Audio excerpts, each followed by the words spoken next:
नमस्कार, आप सभी का स्वागत है मिशन जॉब स्टडी के यूट्यूब चैनल पर। आज की हमारी सामान्य ज्ञान की पहली टेस्ट सीरीज रहेगी जिसमें हम लेकर चलेंगे यूपी लेखपाल व UP PCS and UP triple SC इनके माध्यम से, या फिर यूपी स्टेट के जितने भी एग्जाम होते हैं उन सभी को हम यहाँ पर कवर करेंगे, जिसमें आपका उत्तर प्रदेश पुलिस भी आ जाएगा। हमने यहाँ पर सामान्य ज्ञान के वही प्रश्न को ऐड किया है जो आपके एग्जाम के लिए महत्वपूर्ण है और ऐसे प्रश्न जो हर परीक्षा में पूछे जाने वाले प्रश्न हैं, तो उनका हमने यहाँ पर समावेश किया है, जिसका ये फर्स्ट पार्ट है। तो चलिए स्टार्ट कर लेते हैं और देख लेते हैं। और इस टेस्ट सीरीज को स्टार्ट करने से पहले मैं आपको बता दूं कि आपको प्रत्येक प्रश्न का जवाब देने के लिए 5 सेकंड का आपको समय मिलेगा, जिसके अंतर्गत आपको भी जवाब देना है। ठीक है, तो चलिए स्टार्ट करते हैं। तो जैसे हमारे सामने पहला हमारा प्रश्न है कि निम्न में से कौन सा गलत है। आपको इसमें पढ़ना है और फिर देखना कि कौन सा गलत है। जैसे पहला ऑप्शन में दिया कि राज्यपाल राष्ट्रपति द्वारा नियुक्त किया जाता है। राष्ट्रपति के प्रसाद पर्यंत राज्यपाल कार्यकाल रहता है। राज्यपाल राष्ट्रपति को अपना त्यागपत्र सौंपता है। 30 वर्ष की आयु का व्यक्ति राज्यपाल बन सकता है। कौन सा गलत है? 5 सेकंड का आपके पास समय है। सभी विद्यार्थी कमेंट सेक्शन में जवाब देंगे। तो देखो यहाँ पर डी ऑप्शन आपका गलत हो जाएगा। उसने गलत पूछा है तो डी ऑप्शन गलत है, क्योंकि राज्यपाल बनने के लिए 35 वर्ष की आयु होनी चाहिए। उसने बोला ना कि 30 वर्ष की आयु का व्यक्ति राज्यपाल बन सकता है, तो राज्यपाल बनने के लिए 35 वर्ष की जो है आयु होनी चाहिए। ठीक है, न कि 30 वर्ष की। और इसी के साथ साथ मैं यह भी बता दूं, जो राज्यपाल होता है इसकी नियुक्ति कौन करता है? इसकी नियुक्ति राष्ट्रपति करता है। ठीक है, राष्ट्रपति करता है राज्यपाल की नियुक्ति। ठीक है, और जो राज्यपाल होता है ये अपना त्यागपत्र भी किसे देगा? राष्ट्रपति को देगा, यानी कि राष्ट्रपति ही इसको नियुक्त करेगा और राज्यपाल जो है इसी को ही, यानी कि राष्ट्रपति को ही अपना त्यागपत्र देगा। ठीक है, ये होता है। तो आपका यहाँ पर डी ऑप्शन हो जाएगा। और एज कितनी होनी चाहिए? 35 वर्ष होनी चाहिए। अगले प्रश्न की ओर बढ़ते हैं। अगला प्रश्न है कि भारत के केंद्रीय रेल मंत्री को डैश की सलाह पर डैश द्वारा नियुक्त किया जाता है। जवाब दीजिए क्या होगा आपका। कमेंट सेक्शन में प्रत्येक अभ्यर्थी अपना जवाब देता चले। चलिए देखो यहाँ पर आपका सही जवाब क्या होगा, क्योंकि देखो भारत का जो केंद्रीय रेल मंत्री है उसको कौन करता है? प्रधानमंत्री। उसको जो है प्रधानमंत्री की सलाह पर, यहाँ पर आ जाएंगे आपके प्रधानमंत्री, यानी कि फर्स्ट ऑप्शन की सलाह पर राष्ट्रपति द्वारा किया जाता है। ठीक है, यानी कि जो भारत का जो केंद्रीय रेल मंत्री होता है उसकी जो नियुक्ति होती है उसकी सिफारिश जो है प्रधानमंत्री करता है। किसकी सलाह पर? प्रधानमंत्री। और नियुक्त कौन करता है? राष्ट्रपति करता है। तो फर्स्ट ऑप्शन यहाँ पर राइट हो जाएगा। अगला प्रश्न है, निम्न में से कौन सा सही है? आप लोगों ने बताना है। ठीक है, ये बताना है कि इनमें से कौन सा सही है।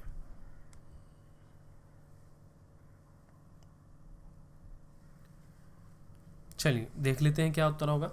तो पहला ऑप्शन दिया कि जाकिर हुसैन भारत के पहले मुस्लिम राष्ट्रपति थे। ये बिल्कुल सही बात है भाई। जो जाकिर हुसैन है वो भारत के पहले मुस्लिम राष्ट्रपति थे। उनका जो कार्यकाल हुआ था 1967 से 1969 तक का उनका कार्यकाल रहा है, और ये भारत के जो है पहले मुस्लिम राष्ट्रपति थे। ठीक है, और ये भी इसके साथ एक और पॉइंट जुड़ता है, जो ये जाकिर हुसैन जो थे वो सबसे कम अवधि पर अपने पद पर रहने वाले राष्ट्रपति थे, यानी कि जो इनका समय सीमा जो कार्यकाल थी वो सबसे कम थी। और ऐसा क्यों हुआ? क्योंकि इनकी मृत्यु हो गई थी इनके कार्यकाल में ही, इस कार्यकाल के अंतर्गत इनकी मृत्यु हो गई थी। ठीक है, जिसके कारण ये सबसे कम इनकी समय सीमा रही है।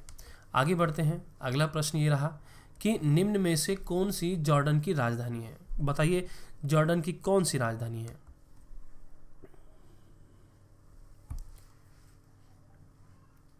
चलिए देखो, जॉर्डन की जो राजधानी है वो अमान है। ठीक है, अमान है। और अमान जो है इसकी मुद्रा जो होती है वो क्या होती है, ये भी आप पॉइंट नोट कर लीजिए। इसकी जो मुद्रा होती है वो होती है आपकी दिनार होती है। ठीक है, अमान की जो क्या होती है मुद्रा, वो दिनार होती है। ठीक है, चलिए। और इसी के साथ आपको बता दें, आप यूपी पीसीएस और यूपी ट्रिपल एससी एग्जाम की प्रिपरेशन कर सकते हैं इंडिया के सबसे बड़े लार्जेस्ट लर्निंग प्लेटफॉर्म अनअकैडमी से। इसके लिए सबसे पहले आपको अनअकैडमी ऐप डाउनलोड करना पड़ेगा। उसके बाद अपना लॉगिन आईडी बनाने के बाद अपनी कैटेगरी सेलेक्ट कर लेनी है। उसके बाद आपको यहाँ पर अनअकैडमी में बहुत सारे एडवांटेज मिल जाएंगे, जैसे कि आप कहीं से भी घर बैठे लाइव सेशन, रिकॉर्डिंग सेशन देख सकते हैं, अपनी क्लास को ले सकते हैं। बेस्ट टीचर से पढ़ने का आप लोगों को मौका मिल रहा है। अनलिमिटेड जो क्विज होती है, टेस्ट सीरीज वो भी आप लोग को मिलती रहती है, जो स्टडी मटेरियल है पीडीएफ फॉर्मेट में वो भी आप लोग को मिलता रहता है। और यहाँ पर आपको बता दें कि एक ही सब्सक्रिप्शन में मल्टीपल जो कोर्स है उसका एक्सेस आप लोग को मिल जाता है, और यहाँ पर मल्टीपल लाइव डॉक्यूमेंटेशन आदि यहाँ पर चलते रहते हैं। देखो अभी यहाँ पर मेगा सेशन ऑफर चल रहा है, अगर आप इसका लाभ लेना चाहते हैं तो ले सकते हैं। देखो अगर आप 26 से 28 फरवरी तक आप प्लस कोर्स लेते हैं तो 12 मंथ के लिए 2 मंथ फ्री है और 24 मंथ के लिए 3 मंथ फ्री है। और अगर वीडियो वाले एग्जाम के लिए लेते हैं स्पेशल तो उसमें 6 मंथ के लिए 1 मंथ फ्री मिलेगा और 12 मंथ के लिए 2 मंथ फ्री मिलेगा। तो ये ऑफर ओनली 28 फरवरी तक है। बाकी यूपीपीसीएस आरओ के लिए मेंस 2022 प्रैक्टिस सेट यहाँ पर मंडे टू फ्राइडे चल रहा है। 20 क्वेश्चन 8 PM पर 30 मिनट के लिए। जो भी टॉप 3 रैंकर होंगे 25% स्कॉलरशिप मिलेगी 2 साल का प्लस कोर्स लेने के लिए। कुछ बैच कोर्स भी है जिसमें यूपीपीसीएस मेंस ऑप्शनल के रिकॉर्डिंग सेशन और लाइव सेशन अवेलेबल है। और ये भी देखो यूपीपीसीएस मेंस के बैच कोर्स चल रहे हैं। बाकी 12 महीने में प्रारंभिक और मुख्य परीक्षा की संपूर्ण तैयारी कर सकते हैं। 23 फरवरी से ये भी स्टार्ट हो चुका है। यूपीपीसीएस वाले छात्रों के लिए प्रीलिम्स जीएस 2022 ये भी 25 फरवरी से स्टार्ट हो चुका है। बाकी वीडियो वाले जो छात्र है वो भी प्रिपरेशन कर सकते हैं, उनके लिए अलग से यहाँ पर ऑफर है और एके लाइव रेफर कोड आपको यूज करना पड़ेगा, एके लाइव। तो देखो 1 सेशन में इन सभी परीक्षाओं की आप लोग तैयारी कर सकते हैं। ये रेफर कोड है एके लाइव, अगर आप यूज करेंगे तो 10% डिस्काउंट आप लोगों को हर कैटेगरी में मिलेगा, चाहे वो कोई सी भी कैटेगरी हो। और देखो बीपीएससी और यूपीपीसीएस की तैयारी आप अनअकैडमी साथ आप एक साथ कर सकते हैं। बाकी अनअकैडमी को यूट्यूब और टेलीग्राम पर जाकर भी फॉलो कर लीजिएगा। बाकी यूपी ट्रिपल एस वीडियो में सफलता की जो रणनीति है उसे सीख सकते हैं एक चैनल के माध्यम से, जिसका लिंक आपको वीडियो के डिस्क्रिप्शन में मिल जाएगा। और लाइक शेयर सब्सक्राइब सभी छात्र जरूर करें। This is your Unacademy. चलिए हम सीधा अपने प्रश्न पर आ जाते हैं। अगला प्रश्न है कि निम्नलिखित में से कौन सी मंगोलिया की मुद्रा है? बताइए कौन सी मंगोलिया की मुद्रा है?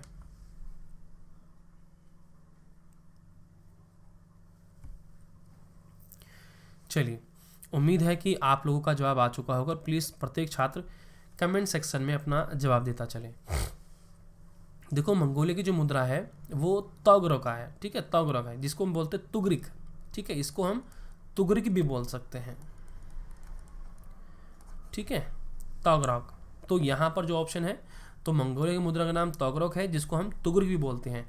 और इसकी राजधानी अगर मैं बताऊँ, इसकी राजधानी जो होती है वो उलान बटोर होती है मंगोलिया की राजधानी, ठीक है। और इसकी मुद्रा तुगरिक और राजधानी उलान बटोर, ये भी याद रखिएगा। आगे बढ़ते हैं। अगला प्रश्न हमारा यह है, एशिया में सबसे अधिक आबादी वाला देश कौन सा है? बताइए, 5 सेकंड का आपके पास समय है। एशिया में सबसे अधिक आबादी वाला देश कौन सा है? तो देखो एशिया का प्रश्न था कि एशिया में तीसरा सबसे अधिक आबादी वाला देश कौन सा था?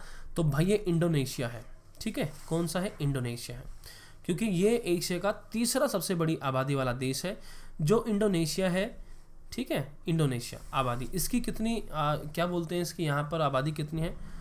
259 मिलियन है, ठीक है। इसकी आबादी 259 मिलियन के आसपास है, ठीक है। एशिया का ये जो है सबसे बड़ा आबादी वाला देश, अगर मैं बात करूं एशिया का सबसे बड़ा आबादी वाला देश, तो वो आता है चाइना, जिसको हम चीन बोलते हैं, ठीक है। पूरे एशिया का ये नंबर 1 पर है, नंबर 3 पर इंडोनेशिया है।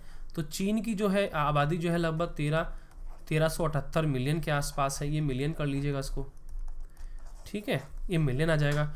और दूसरा सबसे बड़ी आबादी वाला देश कौन सा है? अपना देश भारत है, ठीक है। भारत दूसरे नंबर पर है आबादी के मामले में एशिया में, ठीक है। तो यहाँ पर अगर मैं भारत की बात करूँ तो यहाँ पर 1329 मिलियन होगी, ठीक है।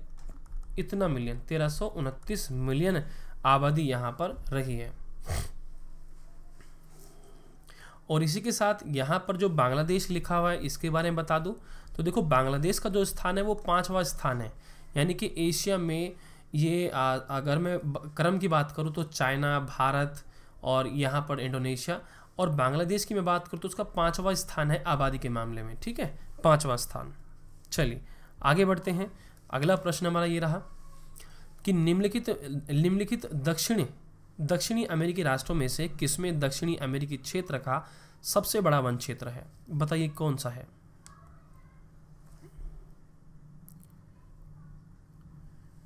सभी विद्यार्थी कमेंट सेक्शन में जवाब देते चलेंगे, ठीक है। तो देखो यहाँ पर ब्राज़ील आपका राइट उत्तर हो जाएगा, क्योंकि ब्राज़ील में जो है दक्षिणी अमेरिका के क्षेत्र की सबसे बड़ा वन क्षेत्र पाया जाता है। और यह वन जो है ये ये अमेजन, ये जो अमेजन बेसिन है ना, इसके आसपास इसका जो है उल्लेख यहाँ पर देखने को मिलता है। अमेजन वन आपने सुना होगा नाम, ठीक है, जो अमेजन वन है तो उनके पास जो है इसका विस्तृत रूप आपको देखने को मिल सकता है, ठीक है। तो ये कहाँ पर है? ब्राज़ील में है, ठीक है। आगे बढ़ते हैं। अगला प्रश्न है कि निम्नलिखित में से प्रायद्वीपीय भारत की सबसे बड़ी नदी कौन सी है? बताइए। क्वेश्चन नंबर 8 आपके सामने है, सभी विद्यार्थी अच्छे से लगाएंगे इसको। चलो देख लेते हैं उत्तर क्या हो जाएगा यहाँ पर हमारा। तो निम्नलिखित में से प्रायद्वीपीय भारत की सबसे बड़ी नदी कौन सी है? तो देखो प्रायद्वीपीय भारत की सबसे बड़ी नदी कौन सी है भाई? गोदावरी है यहाँ पर, ठीक है, गोदावरी है। इसकी जो कुल लंबाई की अगर मैं बात करूँ तो ये 1465 किलोमीटर इसकी लंबाई है, गोदावरी है ये, ठीक है। और कभी कभी एग्जामिनर ये भी पूछ लेता है कि भाई ये जो गोदावरी नदी होती है इसका उद्गम यानी कि ये कहाँ से निकलती है? तो ये महाराष्ट्र जो हमारा राज्य है, महाराष्ट्र के एक स्थान पड़ता है, महाराष्ट्र के इसका नाम है त्रयंबक, ठीक है। सॉरी मैं दोबारा से लिख देता हूँ ऐसे करके थोड़ा सा, त्रयंबक पहाड़ी से, ठीक है, त्रयंबक पहाड़ी से ये निकलती है गोदावरी, जिसकी लंबाई जो है 1465 किलोमीटर है। ये महाराष्ट्र की पहाड़ियों से निकलती है जिसका नाम है त्रयंबक पहाड़ी, ठीक है, ये भी याद रखिएगा। आगे बढ़ते हैं। संयुक्त राष्ट्र द्वारा मानवाधिकारों की सार्वभौमिक घोषणा की चिन्हित करने के लिए हर वर्ष तिथि को अंतर्राष्ट्रीय मानवाधिकार दिवस मनाया जाता है। क्वेश्चन को पहले ध्यान से समझिए क्या कह रहा है। ये कह रहा है कि संयुक्त राष्ट्र के द्वारा, यानी कि जो संयुक्त राष्ट्र है उसके द्वारा जो मानवाधिकारों है उसकी सार्वभौमिक जो घोषणा है उसको चिन्हित करने के लिए हर वर्ष किस तिथि को अंतर्राष्ट्रीय मानवाधिकार दिवस मनाया जाता है, ये आपको बताना है। चलिए उम्मीद आपको पता होगा, आपका जवाब आ चुका हो। 10 दिसंबर जो है आपका राइट आ जाएगा, यानी कि 10 दिसंबर को अंतर्राष्ट्रीय मानवाधिकार दिवस मनाया जाता है। अगला प्रश्न ये रहा आपका कि जुलाई 2018 में अमरनाथ मंदिर की तीर्थ यात्रा करने वाले यात्रियों की सहायता के लिए CRPF द्वारा शुरू की गई मोबाइल सहायता केंद्र का क्या नाम था? ये आपको बताना है कि जो वर्ष 2018 में जुलाई में अमरनाथ मंदिर की जो तीर्थ यात्रा थी उस यात्रा करने वाली यात्रा सहायता के लिए जो CRPF द्वारा शुरू किया गया था मोबाइल सहायता केंद्र का, उसका क्या नाम था? बताइए।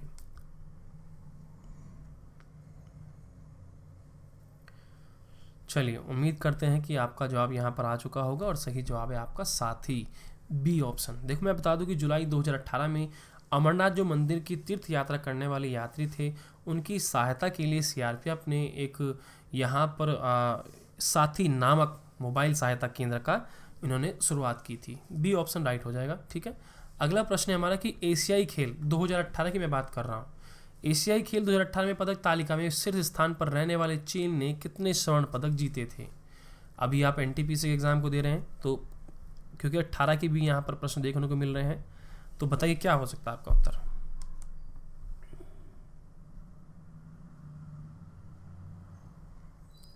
उम्मीद करते हैं कि आपका जवाब आ चुका होगा। सही जवाब होगा आपका डी ऑप्शन 132, ठीक है।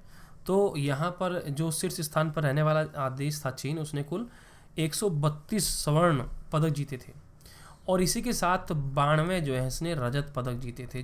किसने? रजत पदक। और 65 कांस्य पदक जीते थे इसने, कांस्य पदक किसने? चाइना ने, ठीक है। अगर मैं भारत का उस समय की बात करूँ, 2018 की बात करूँ, तो भारत का उस समय 8वां स्थान रहा था। भारत का जो स्थान रहा था वो 8वां स्थान रहा था, जिसमें हमारे 15 तो स्वर्ण थे, 24 हमारे रजत थे और इसी के साथ 30 हमारे कांस्य थे। तो इसी के साथ जो भारत है वो 8वें नंबर पर रहा था 2018 में। आगे बढ़ते हैं कि अंतर्राष्ट्रीय न्यायालय किस देश में स्थित है? ये आपने बताना है कि अंतर्राष्ट्रीय न्यायालय किस देश में स्थित है।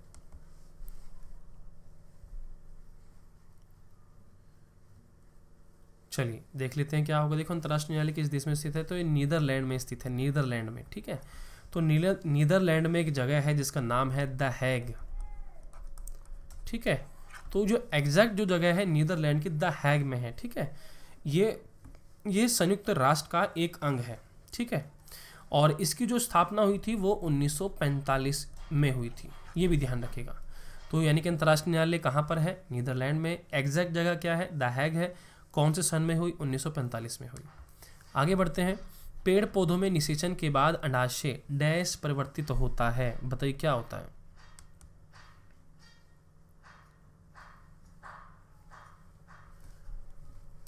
देख लेते हैं। तो देखो सही जवाब हो जाएगा पेड़ पौधों में निषेचन के बाद अंडाशय फल में, किस में होगा? फल में परिवर्तित होता है।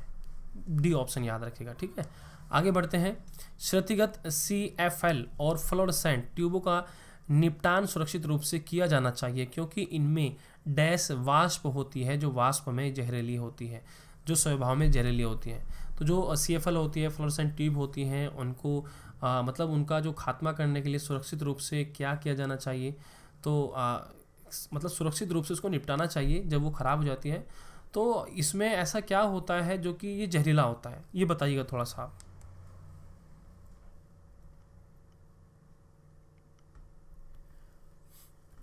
चलो मैं बता देता हूँ क्या होता है।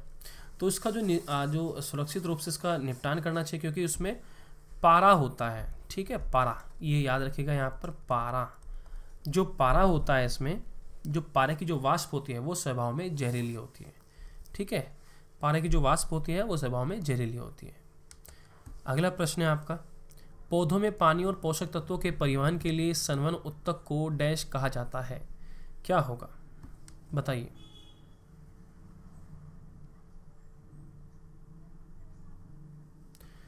चलो देख लेते हैं हमारा उत्तर क्या होगा।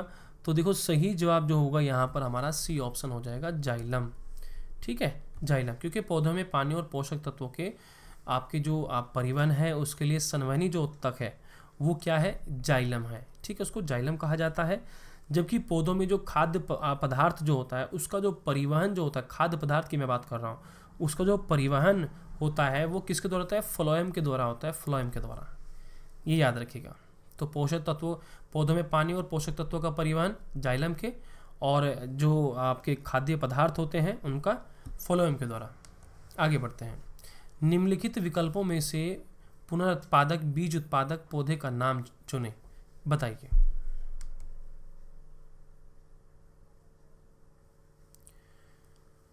तो देखो यहाँ पर जो नाम दिए गए हैं इसमें सिर्फ एक ही नाम है, ब्रेड मोल्ड। तो जो ब्रेड मोल्ड है ये पुनरुत्पादक बीज उत्पादन पौधे है इसमें, ठीक है। तो बी ऑप्शन राइट होगा। अगला प्रश्न, किसी भी प्राकृतिक कच्चे माल, पौधे या जानवर के बिना बनाया गया एक मानव निर्मित फाइबर है। यह कोयले, पानी और हवा से तैयार किया गया था। यह पहला पूर्ण सिंथेटिक फाइबर था। यह है, बताइए क्या है ये? आप सभी विद्यार्थियों को बताना है।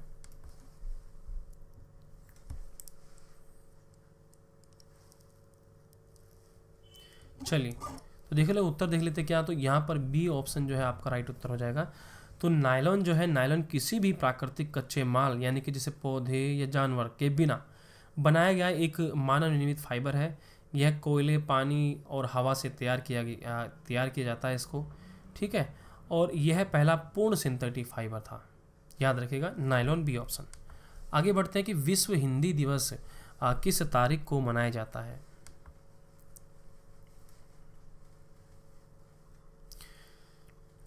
सही उत्तर 10 जनवरी आपका हो जाएगा, ठीक है। 10 जनवरी को मनाया जाता है। इसी के साथ साथ मैं आपको बता दूं कि जो हिंदी दिवस होता है इसका जो उद्देश्य है वो क्या है? देखो इसका उद्देश्य कि विश्व में हिंदी का जो प्रचार है, प्रसार है वो करना है और लोगों में हिंदी के प्रति जागरूकता उत्पन्न करना है, ये इसका उद्देश्य है। आगे बढ़ते हैं। अगला प्रश्न है कि डैश ने अधिकृत चरित्र की विरासत के सिद्धांत को प्रतिपादित किया है, बताइए ये किसने किया है भाई? सभी विद्यार्थी यहाँ पर जवाब देंगे।